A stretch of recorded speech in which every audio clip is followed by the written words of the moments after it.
And if they open their mouth, what their teeth look like. Now, Annie here, this is Annie, she does have a nice long row top and bottom of teeth. That's probably not going to feel really good if she did decide to bite. However, and that one can't hurt you, but they get this big because they eventually turn into those. Did you see those Dobson flies that the Mothman found last night?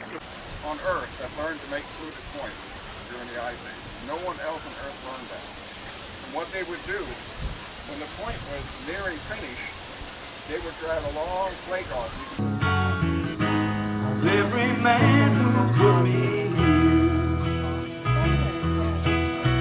I see my light come shine from the west down.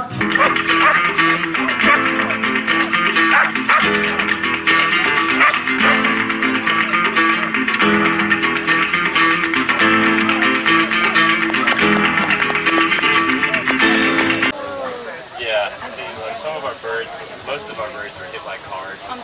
Did you guys get a chance to see the show? No. We're having another one at 1 o'clock. Are we ready?